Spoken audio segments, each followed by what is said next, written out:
So Wonford Planters, formally formed in 2016. We evolved from a small community gardening group. We are a small group of local residents with a huge community spirit and focus. The estate of Wonford is partly social housing and partly privately owned, but unfortunately budget cutbacks to the City Council's parks and green spaces over the years have meant that their ability to maintain the public and green spaces have become extremely limited, or in places non-existent. So like any other similar estate, Wonford has its problems, but our aim is to bring the community together by improving and caring for the green spaces. So this is what a lot of them look like. This is the brick planters along Bounce Lane, or a couple of them. 2016, they were vastly out of control. And that's when the small group started. Some of these were in the region of 40 or 50 feet high. Rumour has it that even buses missed passengers because they couldn't see them at the bus stops. So that's what those two spots look like today.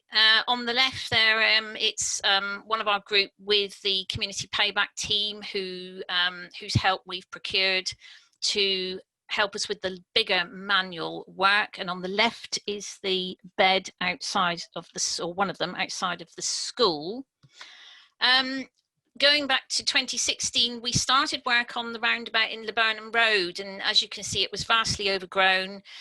I contacted the police cadets chap, Percy Giles. He came along and started the first main dig with us.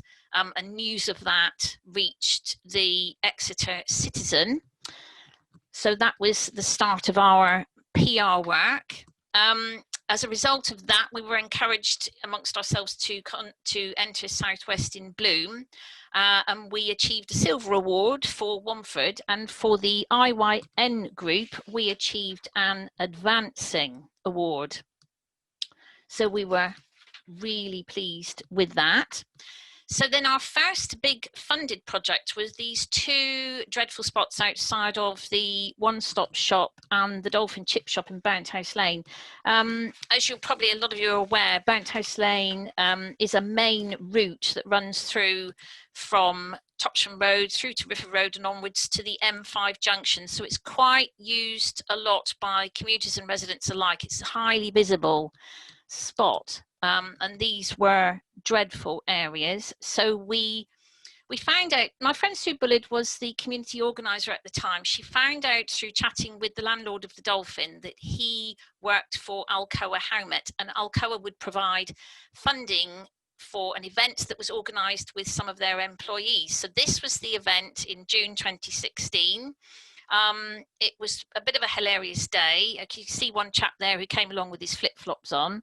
I think he thought the job was going to be a lot easier than it was, but at least it provided the first bag of funding for our pot. The work didn't go until January 2018 because due to the long round of organising meetings with DCC highways contacts, Exeter City Council contacts, researching contractors, obtaining quotes for the work, and then further funding applications that we needed to do.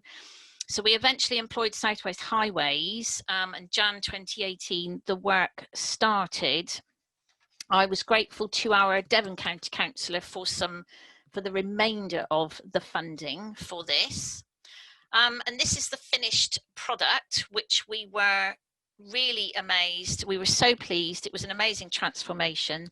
Unfortunately, the soil that we were provided with wasn't ideal, as it turned out. We're still having a bit of a struggle with that. So at the end, that will be one of my asks, is advice on how to manage bad soil and what to put in it. We're planning to start digging these spots over, of course, with this year, and then with the dry summer, it's been a bit of a slow start to managing these two spots. Our next big challenge is this plot of land, which is adjacent to the Wonford GP surgery practice. Over past years, we've managed to get a good wildflower spot in here. but it's too big an area for our small group to manage. And the sumac trees that you can see there have now almost completely overtaken that. So I've taken advice from Nick and Lou Harvey. We've got funding for this, again, from Devon County Council pot. We're going to get a excavator in here. That's due to start later this month, weather permitting. And Nick's advice has been quite sound on this as to how we're going to design. But my other ask will be, because we want to maintain the wildlife habitat here and put some bug hotels in there, and suitable wildlife trees, insect-loving trees and shrubs. So advice on that would be good. I'm hoping that the Girls Brigade are going to come and help us with bug hotels, and also the children from Windstream, because they've been involved before, and we found that past experience has shown that if you can get the children involved, then the areas are treated with a bit more respect than they might normally be. Hi Jenny, I'm going to have to ask you to you wrap up. That's yes, finally, mental health and well-being. This is Sue and I on Naked Gardening Day in May last year, when we were both feeling a bit low, and we just thought we'd have a bit of a laugh. So we got our resident photographer down, and that was the result. Nobody took it, nobody noticed, but there we go. That's me.